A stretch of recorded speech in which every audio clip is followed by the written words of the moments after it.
Sa ngala ng Ama, ng Anak at Espiritu Santo. Amen. Ngayon ay pinagdiriwang natin ang Linggo ng Palaspas at mayroon tayong dalawang ebanghelyo. At dito rin sa linggong ito, tayo nagsisimula ng ating pagdiriwang ng mahal na araw.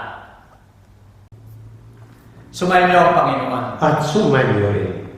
Ang pagbasa sa Banal na Ebanghelyo ayon kay Mateo. Luwalhati sa iyo, Panginoon. Nang panahon yun, paglapit nila sa Jerusalem at pagdating sa Bethphage, ay may bundok ng mga olibo. Si Jesus ay nagsugo ng dalawang alagad. Pumaro kayo aniya sa kanila, sanayang hinaharap ninyo, at agad makatatagpo kayo ng isang nakataling asnong babae na may kasamang isang maliit na asno. Kalagan sila at dalhin sa akin. At kung may sumuway sa inyo, ay sabihin ninyo, kailangan sila ng Panginoon at agad silang ipababalik. Ito ay nangyari upang matupad ang sinabi sa pamagitan ng propeta. Sabihin ninyo sa anak na babae ng Sion, Masdan, dumarating sa iyo ang hari mo, maamong nakasakay sa isang asno, sa isang maliit na asno, anak na isang hayop na mahirati sa pamato. Lumakad nga mga alagad at batay sa mga itinagabilin sa kanila ni Jesus, ay kinuha nila ang asnong babae at ang maliit na asno. Pagkatapos, inilatag nila sa ibabaw ng mga ito ang kanilang mga balabal at siya ay pinasakay. Ang nakararaming tao naglatag ng kanilang balabal sa daan. Ang mga iba naman ay pumutol ng mga sanga ng mga punong kahoy at inilagay sa daan. Ang mga tao nangunguna at sumusunod sa kanya ay sumisigaw ng ganito, Hosana sa anak ni David. Pinagpala ang dumarating na pangalan ng Panginoon, Hosana sa kaitaasan. Pagpasok niya sa Jerusalem, nagulo ang buong lungsod na nagtatanong, sino kaya ito? At sinabi ng mga tao, siya ay si Propeta Jesus na taga-Nazaret ng Galilea. Ang salita ng Diyos. Purihin ka, O Kristo.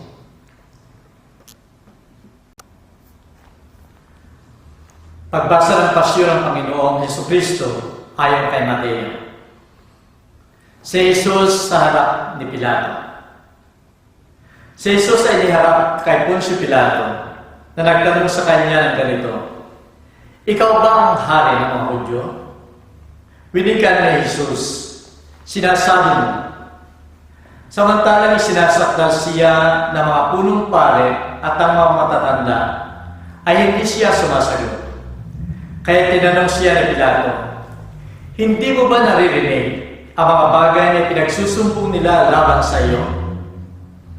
Ngunit kahit isang salita ay wala siyang isinagot sa kanya, kaya't lubhang nagtaka ang gobernador. Tuwing magpipista, ang gobernador ay may kaugalian na magpawala ng isang bilanggo kung sino man ang maibigan ng madla. Noon ay may isang bilanggong kilalang-kilala na nagngangalang Barabas. Itinanong ni Pilato sa mga taong nagkakatipon, sino ang ibig ninyo na pawalan ko? Si Barabas o si Jesus na tinatawag na Kristo? Sapagkat nalalaman niya na dahil lamang sa inggit, kung kaya ibinigay siya sa kanya. Ngayon samantalang nakaupo siya sa luklukan ng hukuman, ay nagpasabi ng ganito ang kanyang asawa, Huwag kang makialam sa matuwid na tao iyan. Sapagkat sa araw na ito ay marami akong dinanas na hirap sa panaginip nang dahil sa tao iyan. Sa kabilang dako naman, ang mga tao inuudyukan ng mga punong pare at matatanda na hingin si Barabas at ipapatay si Jesus. Nagsalita ang gobernador at pinika sa kanila, sino sa dalawa ang ibig niyong pawalan ko? Si Barabas ang sagot nila. Pilato sa kanila, ano naman ang dapat kong gawin kay Jesus na tinatawag na Kristo? Sumagot silang lahat, ipako siya sa krus. Winika niya, anong masama ang kanyang ginawa? Datapat lalo silang sumigaw na sinasabi, ipako siya sa krus. Nakita ni Pilato na wala siyang magawa, kundi bagkus pang lumalala ang kaguluhan. Nagpakuha siya ng tubig at naghugas ng mga kamay sa harap ng mga tao at nagsabi, wala akong pananagutan sa dugo ng matuwid na tao ito. Kayo ang bahala. At sumugot ang buong bayan na masabi, bumagsak sa amin at sa aming mga anak ang kanyang dugo. Na magkagayon ay pinawala niya si Barabas. Ipinahampas si Jesus at ibinigay upang ipako sa krus. Pagkadala na makawal kay Jesus sa pretorio ng gobernador, ay tinipon nila sa paligid niya ang buong pulutong. Siya ay hinubaran nila at dinamta ng isang balabal na porpora. Pagkagawa nila ng isang pulo ng tinik na ipinutong sa kanyang ulo, ay binigyan siya ng isang tambo sa kanyang kamay. At sa pagluhod nila sa harap niya, ay inuulam siya ng ganito, Aba, hari ng mga Hudyo. At siya niluluraan nila at kinuha ang tambo upang ihampas sa kanyang ulo. Pagkatapos na mauyam siya, ay inalisan ng balabal at sinuutan ng kanyang mga damit at inilabas upang ipako sa krus. Pagkalabas ay natagpuan nila ang isa na taga-Sirene na ang pangalan ay Simon. Ipinadala sa tao ito ang krus ni Jesus at dumating sila sa puok na tinatawag na Golgotha na ang ibig sabihin ay puok ng mga bungo. Pinainom siya ng alak na may kahalong akdo. Na matikman ito ay hindi niya ininom. Noong nakapako na siya sa krus, ay pinaghatian at pinagsapalarangan ang kanyang mga damit. At pagkaupo nila ay binantayan siya roon. Inilagay sa kanyang ulunan ang dahilan ng pagpaparusa sa kanya na ganito ang nakasulat. Ito ay si Jesus, ang hari ng mga Hudyo. Noon din ay pinako nila kasama ang dalawang tulisan, ang isa ay sa kanan at ang isa ay sa kaliwa. Siya nililibak ng mga nagdaraan na iniiling ang kalamang ulo at sinasabi, ikaw nagigiba ng templo at muli mong itatayo sa loob ng 3 araw. Iligtas mo ang iyong sarili kung ikaw nga ang anak ng Diyos at buwaba ka sa krus. Gayon din pinagtawanan siya ng mga punong pare na kasama ang mga eskriba at ang mga matatanda na nagsasabi, iniligtas niya ang iba, ang sarili ay hindi niya mailigtas. Kung siya nga ang hari ng Israel, bumaba siya ngayon din sa krus at maniniwala kami sa kanya. Nanalig siya sa Diyos, magpaligtas siya ngayon sa kanya upang kung talagang iniibig siya, sapagkat sinabi niya na siya ay anak ng Diyos. Gayon din ilapastangan siya ng mga tulisan na nakapako sa krus na kasama niya. Mula sa 6 na oras hanggang sa 9 ay nagdilim ang buong bayan. Na mag-iigas siya na oras ay sumigaw ng malakas si Jesus, Eli, Eli, lema sabachthani, na ang ibig sabihin ay, Diyos ko, bakit mo ako pinabayaan? Na marinig ito ng ilang nakatayo roon ay nagbiga. Tinatawag niya si Elias. Ang isa sa kanila ay biglang tumakbo upang kumuha ng espongha na pinigtas sa suka at inilagay sa dulo ng isang kahoy upang ipainom sa kanya. Ngunit sinabi ng mga iba, Maghintay kayo. Tingnan kung darating si Elias upang iligtas siya. At muling sumigaw ng malakas si Jesus at nalagot ang kanyang hininga. Ang tabing ng templo ay biglang nagawa sa dalawang bahagi, mula sa itaas hanggang sa ibaba. Nayanig ang lupa at tabiyak ang malaking bato. Nabuksan ang mga libingan at muling nabuhay ang maraming bangkay ng mga banal na namatay. Lumabas sila sa libingan pagkatapos ng kanyang muling pagkabuhay ay pumasok sa banal na lungsod upang ipakita sa marami. Na makita ng centurion at ang mga kasama siyang nagbabantay kay Jesus, ang lindol at ang mga bagay na nangyayari, ay natinig sila ng malaking pagkatakot at tuloy sinabi nila, tunay na ito nga ang anak ng Diyos. Ang salita ng Diyos. Minamahal kong mga kapatid sa pananampalataya, tayong lahat ay nakapanood na ng pelikula, sine. Ang iba ay nakakita o nakapagbasa ng mga kwento sa mga aklat o sa mga magazine. At marami ng kwento ang nagsimula sa masayang bagay. Masayang pangyayari, magandang pangyayari. Magandang relasyon. Halimbawa ay love stories. Subalit sa bandang huli, ang ending ay horror, nakakatakot, kalungkutan, kamatayan. At ang dahilan ng lahat ay dahil sa galit, sa inggit, at sa pagtataksil. Minamahal ko mga kapatid, sa linggo ito pinagdiriwang natin ang linggo ng palaspas at mayroon nga tayong dalawang ebanghelyo na nabasa ngayon, inyong napakinggan. Ang dalawang ebanghelyo ito, ang pangyayari sa una sa ikalawa ay magkaiba. Masaya at pagkatapos ang ikalawa ay naging horror, malungkot sapagkat nauwi sa kamatayan. Ang unang ebanghelyo ay yung magpasok ng ating Panginoong Jesucristo sa Jerusalem. Naroon yung mga tao, lahat sila ay nagsasaya. Sila ay nagbubunyi sa ating Panginoon. Ang lahat ay sumisigaw, Hosana sa anak ni David. Pinagpala ang hari na dumarating ng sandaigdigan.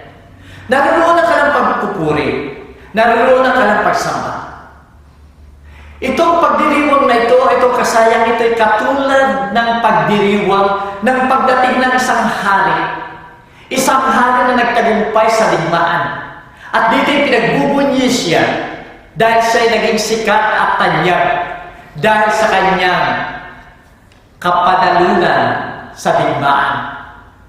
Subalit alam ng ating Panginoon, alam niya na ang kanyang tagumpay ay nagsimula sa kanyang pangaral.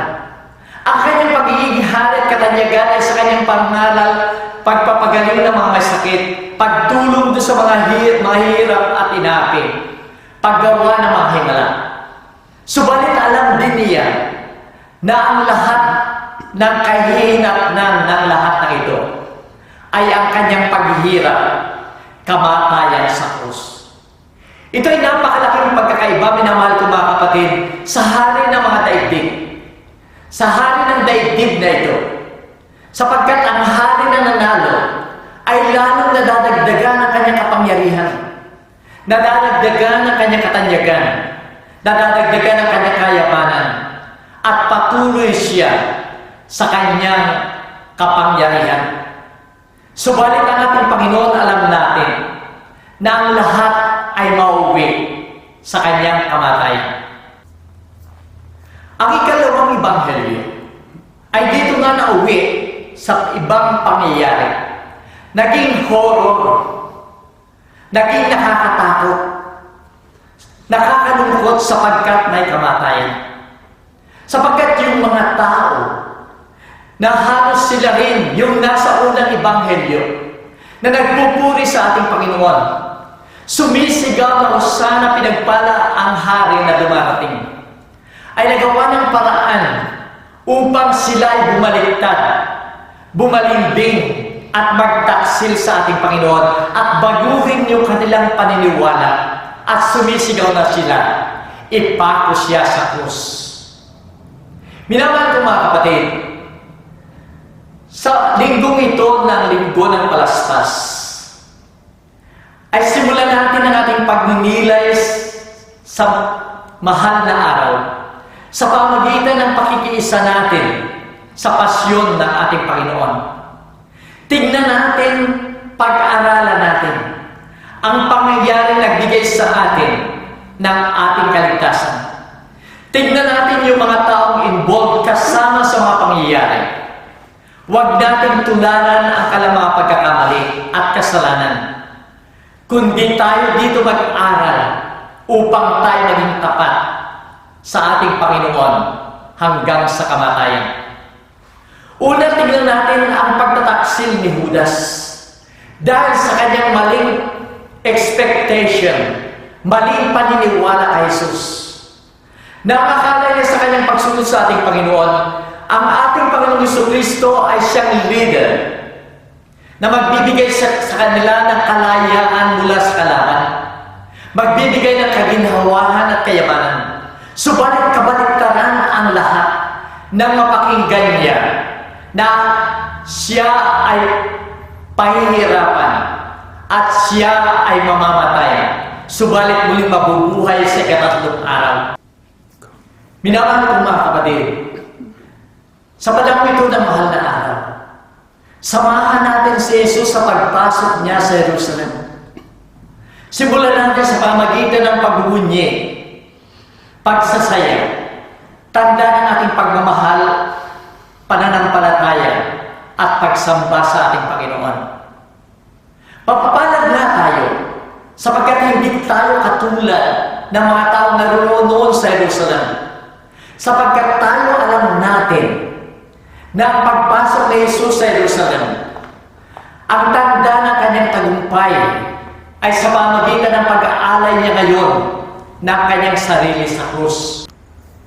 Kaya nga bilang mga Kristiyano at tagasunod ni Jesus, tularan natin siya sa pag-aalay ng ating sarili. Tanda ng ating tapat na pagmamahal sa Kanya.